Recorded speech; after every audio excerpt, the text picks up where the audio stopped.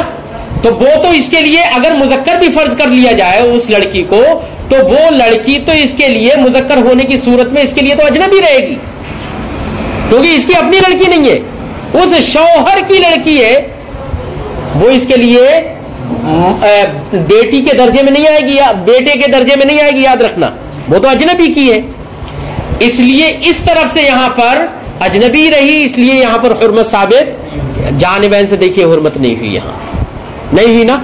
تو یہاں پر ایسی دو عورتوں کو جمع کرنا جائز ہو جائے گا، حرام، ایسی دو عورتوں کو جمع کرنا حرام ہوگا کہ جن میں سے کسی کو بھی مذکر فرض کیا جائے تو دوسری اس پر، میں نے مفہوم بیٹا بتا دیا، صاحب کتاب دیکھیے کیا کہتے ہیں، فرماتے ہیں والجمع بین الاختین نکاح و عدہ، دو بہنوں کو جمع کرنا حرام ہے، نکاحن بھی اور عدت کے طور پر بھی، یعنی دو میں سے ایک اگر عدت میں بھی ہو، اگرچہ طلاق بائن کی عدت میں ہو، تب بھی دوسری بہن سے نکاح کرنا جائز نہیں ہے، جمع کرنا جائز نہیں، ولو من بائن، اگرچہ وہ عدت طلاق بائن ہی کیوں نہ ہو، ووطئا بملک یمین، ملک یمین کے ذریعے سے کسی کی مالک ہو رہے ہیں، تو ایسی دو عورتوں کو وطئا جمع کرنا جائز نہیں، حرام ہے۔ وبین امرأتین، اور ایسی دو عورتوں کو بھی جمع کرنا حرام ہے، ایتہما فرضت ذکرا لم تحل له الاخرى، کہ جن میں سے کسی ایک کو مذکر فرض کر لیا جائے تو دوسری اس کے لیے حلال نہ رہے۔ یہ تو صاحب وقایہ کی عبارت تھی، اب مختصر الوقایہ سے ایک عبارت نقل کرتے ہیں، وہ اس سے بھی مختصر ہے اور جامع ہے، فرماتے ہیں عبارت المختصر ھذا، مختصر کی عبارت یہ ہے کیا؟ وَيُحَرِّمُ نِكَاحُ امْرَأَةٍ وَعِدَّتُهَا نِكَاحَ امْرَأَةٍ أَيَّتُهُمَا فُرِضَتْ ذَكَرًا لَمْ تَحِلُّ لَهُ الْأُخْرَى، ایک عورت کا نکاح کرنا، ایک عورت سے نکاح کرنا، تو ایک عورت سے نکاح کرنا یا ایک عورت کی عدت یہ حرام کر دے گی دوسری عورت کے نکاح کو، کب؟ ایتہما فرضت ذکرا، کہ ان دونوں میں سے کسی ایک کو مذکر فرض کر لیا جائے، لم تحل له الاخرى، تو اس کے لیے دوسری حلال نہ رہے۔ ووطئها، ایسی ایک عورت کا نکاح حرام کر دے گا دوسری عورت سے وطی کرنے کو، ملکن وطی کرنے کو بھی حرام کر دے گا۔ وقضا وطیها ملکن وطیها، ایسی کسی عورت سے وطی کر رہا ہے ملکن، مملوکہ ہے کوئی عورت، اس عورت سے وطی کرنا ملکن یہ حرام کر دے گا وطیہا نکاحن دوسری عورت سے وطی کرنا نکاحن بھی. مثلا ایک باندھی ہے اور دوسرے سے نکاح کر رہا ہے تو وہاں پر بھی وطی کرنا اس سے دونوں بہنوں کو ساتھ وطی کرنا یہ حرام ہوگا ہے اگرچہ ایک مملوکہ ہے اور ایک منکوحہ ہے. بات سمجھائی؟ ہاں. وہ ملکن یا دونوں مملوکہ ہیں یہ ایک سے وطی کر رہا ہے ملکن اور دوسرے کو بھی اپنا مملوک بنا رہا ہے. اب دوسرے سے وطی کرے ملکن تو یہ بھی کیا ہوگا؟ حرام ہوگا. لا نکاح اس کے نکاح کو حرام نہیں کرے گا. مثلا ایک بہن کا تو مالک ہے یہ ملک یمین کے طور پر اس سے تو وطی کر رہا ہے ملک یمین کے طور پر یعنی اس کا مالک ہے اور دوسری بہن سے نکاح کر رہا ہے اس کی تو نکاحن یہ صرف حرام نہیں ہوگی. یاد رکھنا نکاح کرنا حرام نہیں ہوگا ہے. یہی وجہ ہے کہ اگر اس نے ہاں وطی کرے گا تو حرام ہوگا کیونکہ نبی کریم نے کیا فرمایا من یؤمن باللہ والیوم الآخر فلا یجمعن معہ فی رحم الاختین دو بہنوں کے رحم میں اپنے پانی کو جمع نہ کرے ہے نا. تو یہ کب پایا جائے گا؟ جبکہ وطی کرے. صرف نکاحن تو نہیں ہوگا. ایک سے باندھی ہونے کی وجہ سے وطی کر رہا ہے دوسرے سے نکاح کر لیا تو نکاح حرام نہیں ہوگا. یاد رکھیں ہے نا. ہاں اگر وطی کرے گا تو اس لیے اگر نکاح کیا اور اس نے عہد کر لیا یا تہیہ کر لیا کہ میں ان میں سے کسی ایک کو اپنے اوپر حرام کر لوں گا تو نکاح جائز ہے. ٹھیک ہے.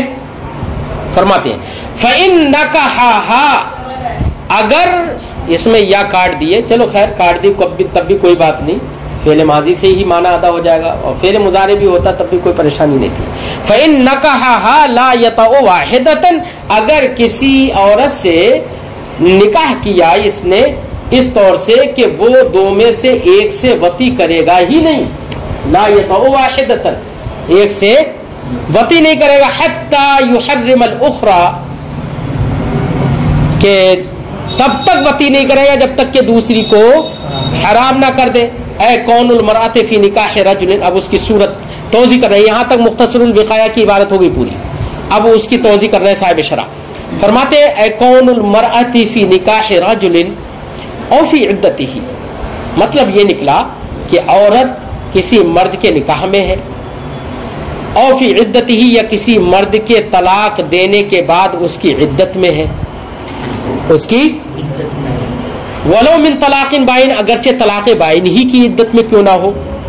یحرم نکاح یا یحرم نکاح امرأۃ تو اب ایسی صورت میں جب کہ یہ عدت میں ہے تو ایک ایسی عورت سے نکاح کرنا حرام ہوگا ایتہما فرضت ذکرا جن میں سے اس عورت اور اس دوسری عورت دونوں میں سے کسی ایک کو فرض کیا جائے مذکر لم تحل له الاخرى تو اس کے لیے دوسری والی حلال نہ رہے.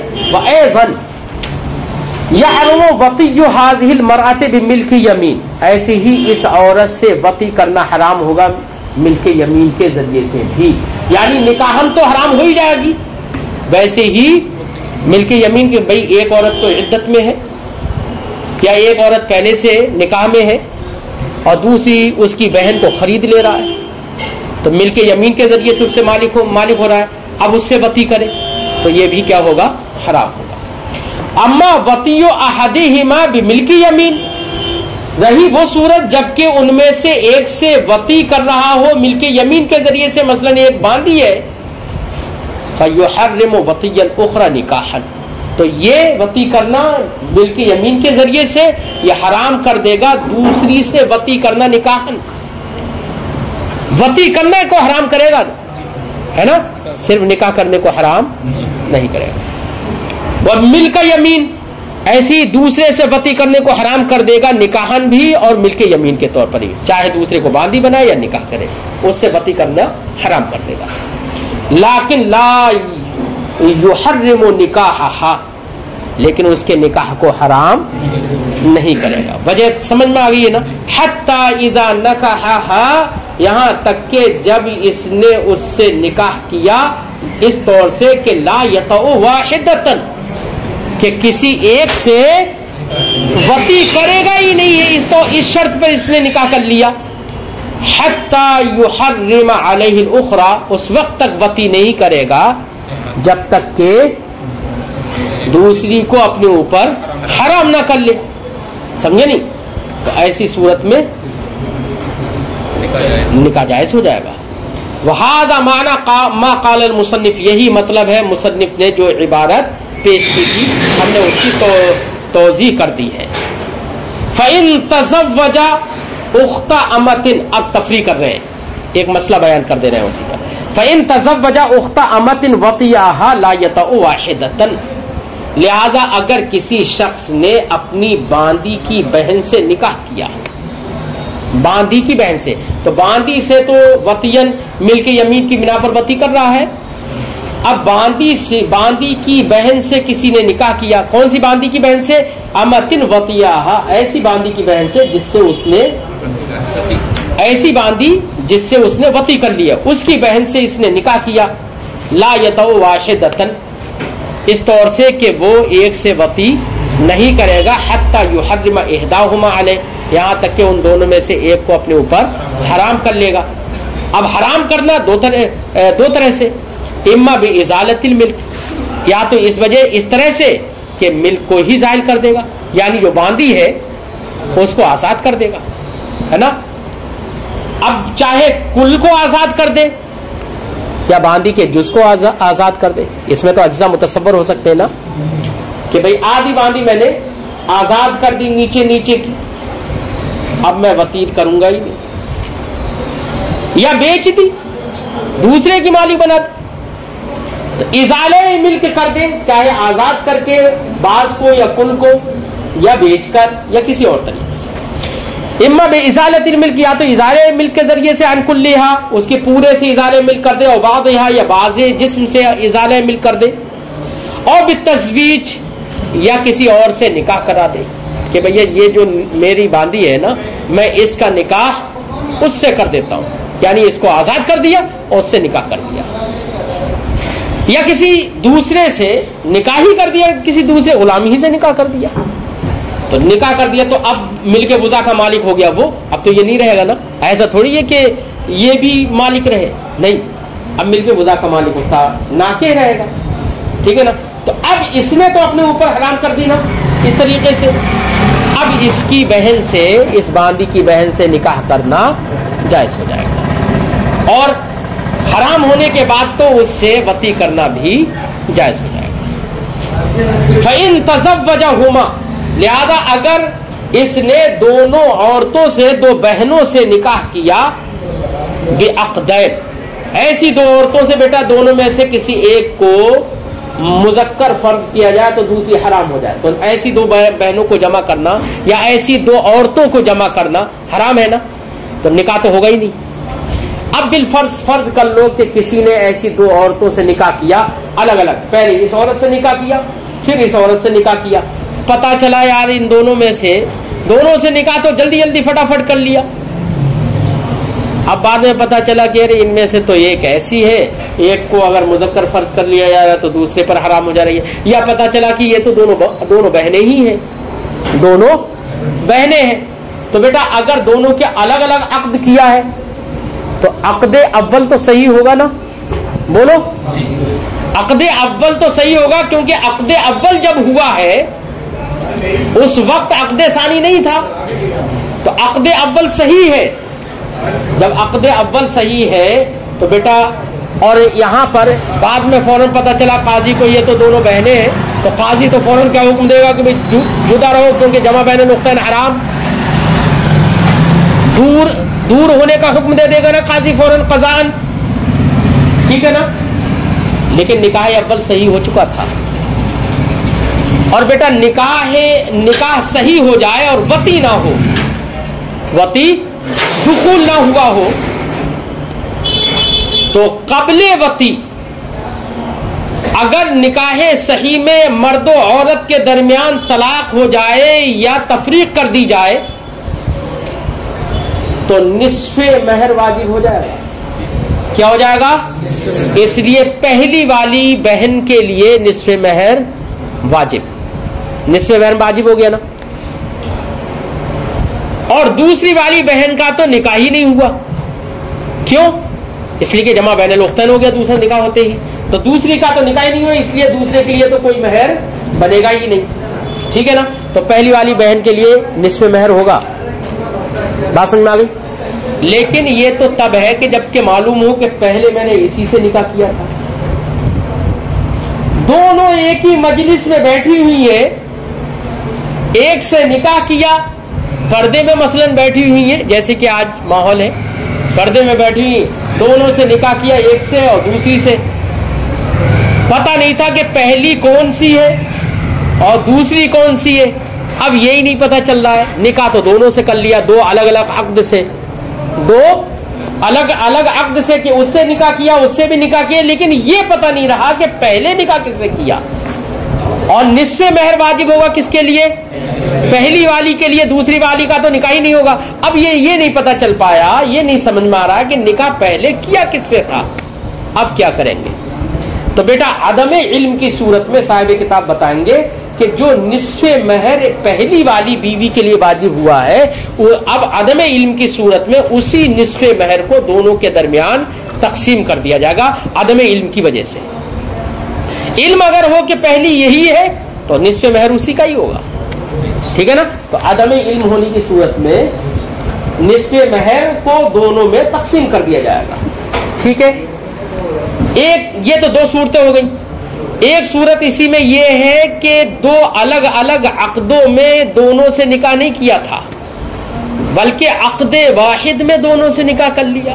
دونوں نے کہہ دیا ہم نے اجازت دی اپنے نکاح کی، ایک ساتھ دونوں نے کہا، اس نے کہا قبل تو ہے. اب پتا چلا یہ تو دونوں بہنیں ہی تھیں. عقد نکاح تو ایک ہی ہے نا، عقد ایک ہی ہے، ایک ہی عقد میں دونوں کو قبول کر لیا ہے. ایک تیر سے دو نشان مار دیے، دو نشانے ہے. اب مجھے بتاؤ کیا یہ نکاح صحیح ہوگا؟ عقد واحد ہی ہے، یاد رکھیے. اور عقد واحد میں جمع بین الاختین ہو گیا. جب عقد الگ الگ تھے تو جمع بین الاختین نہیں ہو رہا تھا، پہلی والی میں دوسری والی میں ہو رہا تھا. لیکن یہاں پر عقد واحد میں ہے دونوں، تو جمع بین الاختین فوراً ہی ہو گیا نا. اور جمع بین الاختین حرام، اس لیے عقد یہ صحیح نہیں ہوگا. جب عقد ہی صحیح نہیں ہوا تو بیٹا مہر کسی کے لیے واجب ہوگا ان میں سے، ہے نا؟ تو مہر ان میں سے اب کسی کو نہیں ملے گا. کیوں؟ اس لیے کہ یہاں تو حرام ہے، اور حرام کرنے والے آدمی کے لیے تو نبی کریم نے ارشاد فرمایا، الولد کے بارے میں ہے وہ بالخصوص، لیکن میں صرف اتنا کہہ رہا ہوں، سرکار نے فرمایا وللعاہر الحجر ہے. عاہر کے لیے اب بیٹا یہاں تو جمع بین الاختین ہے، اگر جمع بھی کرے گا تو وہ حرام ہوگا. عاہر کے لیے کیا ہے؟ پتھر ہے. کیا ہے؟ پتھر. عاہر کے لیے کیا ہے؟ کیا مطلب؟ ولد اس کے لیے ثابت نہیں ہوگا ہے، وہ اس کے لیے کچھ نہیں ہوگا. جیسے اردو میں کہتے ہیں نا انگوٹھ لے لو کہتے ہیں نا، انگوٹھ لینے کا مطلب کیا ہے؟ یعنی تمہیں کچھ نہیں ملے گا. تو ایسے ہی للعاہر الحجر، اپنی اپنی اصطلاحات ہوتی ہیں. ویسے وہاں پر حدیث پاک میں تو یہ ہے کہ ولد اس کے لیے ثابت ہوگا کہ جس کا نکاح ہوا ہے، جس سے نسب ثابت ہے، اسی سے جس کا نکاح ہوا اس سے نسب ثابت ہوگا. اور زانی کے لیے صرف پتھر ہوگا، یعنی اس کے لیے کچھ نہیں ہوگا. یا یہ کہ زانی کے لیے پتھر ہوگا زنا کرنے کی سزا میں ہے. چل فرماتے فَإِن تَزَوَّجَهُمَا بِعَقْدَيْنِ، اگر ان دونوں سے نکاح کیا دو عقدوں سے، وَنَسِيَ الْأُولَى، اور بھول گیا کہ پہلی کون سی تھی، یہ پتہ نہیں چلا، فُرِّقَ بَيْنَهُ وَبَيْنَهُمَا، تو اس شوہر اور ان دونوں کے بیچ میں تفریق کر دی جائے گی فوراً. قاضی فوراً فیصلہ کر دے گا جدا رہو. وَلَهُمَا نِصْفُ الْمَهْرِ، اور ان دونوں عورتوں کے لیے اب کب؟ جبکہ یہ پتہ نہ چلے کہ پہلی کون ہے. کیوں؟ لأن النکاح الاخیر باطل، کیونکہ نکاح اخیر تو باطل ہے، غیر موجب للمہر، وہ تو موجب مہر ہی نہیں ہے، والنکاح الاولی، نکاح الاول صحیح، اور نکاح اول کیا ہے؟ وقد فارق الاولی قبل الوتی، اور یہاں پر قاضی نے تو جدائی کرا دی فوراً، تو پہلی والی عورت سے وتی کرنے سے پہلے ہی تفریق کر دی گئی ہے نا، فیجب نصف المہر، تو ایسی صورت میں کیا؟ نصف مہر واجب، ولا یدرا، اور معلوم نہیں ہو پا رہا ہے لمن ہوا، کیونکہ پہلی تو یہ نہیں پتہ چل رہا ہے پہلی ہے کون سی، اسی کے لیے تو نصف مہر تو واجب ہوگا، لیکن دے کسے نصف مہر یہ پتہ نہیں چل پا رہا ہے، لمن ہوا کس کے لیے ہے یہ نصف مہر، فینصف بینہما، تو دونوں کے درمیان آدھا آدھا کر دیا جائے گا یہ، وانما قال بعقدین، یہاں پر مصنف نے متن میں عقدین کہا، بعقد واحد اگر کہتے تو مسئلہ بدل جاتا ہے نا، فرماتے حتی لو تزوجہما بعقد واحد، اگر اس نے دو عورتوں سے عقد واحد ہی میں نکاح کر لیا، یبطل نکاحہما، تو دونوں کا نکاح باطل ہوگا، فلا یجب شیء من المہر، تو دونوں میں سے کسی کے لیے یا بلکہ کوئی بھی مہر ہی واجب نہیں ہوگا اس میں، کیونکہ نکاح کیا ہے؟ باطل ہے۔ لا بین امرأۃ و بنت زوجہا، یہ حرمت ثابت ہوگی دو ایسی عورتوں کے بیچ جن میں سے ایک کو مذکر فرض کیا جائے تو دوسری اس پر حرام ہو جائے، حلال نہ رہے۔ ہاں یہ حرمت ثابت نکاح کی نہیں ہوگی ایک عورت اور اس کے شوہر کی بیٹی کے درمیان، میں نے وجہ بتا دی ہے، کیوں؟ اس لیے کہ یہاں پر ایک طرف سے مذکر فرض کیا جا رہا ہے تب تو حرمت ہو رہی ہے، لیکن دوسری طرف سے مذکر فرض کر لیا جا رہا ہے تو حرمت نہیں رہ رہی ہے، اس لیے یہاں پر نکاح حرام نہیں ہوگا۔ فرماتے لا بین امرأۃ، نکاح حرام نہیں ہوگا ایک عورت اور اس کے شوہر کی بیٹی کے درمیان، کیوں؟ لأن بنت الزوج، کیونکہ شوہر کی بیٹی لو فرضت ذکرن، اگر اس کو مذکر فرض کر لیا جائے، کانا ابن الزوج، تو وہ شوہر کا بیٹا بنے گا نا، کسی اور عورت سے شوہر کا بیٹا بنے گا، وہ ہوا حرام، اور وہ کیا ہے بیٹا؟ بھیا یہ عورت اگر فرض کر لی جائے اس کو مذکر تو یما بن جائے گی اس کی، کیونکہ شوہر کی بیوی ہے نا یہ، وہ ہوا حرام، اور یہ لڑکا جو ہوگا اب یہ حرام ہوگا اپنے باپ کی بیوی منکوحہ پر، ٹھیک ہے، اما المرأۃ الاخری، لیکن دوسری عورت اس کو اگر فرض کر لیا جائے، لو فرضت ذکرن، اگر دوسری عورت کو مذکر فرض کر لیا جائے، لا تحرم علیہ، تو قرابت محرمہ نہ ہونے کی وجہ سے یہ عورت اس پر حرام نہیں ہوگی مذکر پر، لا تحرم علیہ تلک المرأہ، تو یہ دوسری عورت جو ہے اس مذکر پر حرام نہیں رہے گی۔ دوسری عورت سے مراد یعنی اس کے شوہر کی جو لڑکی ہے وہ حرام نہیں ہو پائے گی، کیوں؟ وہ تو اجنبی ہوگی نا اس کے لیے۔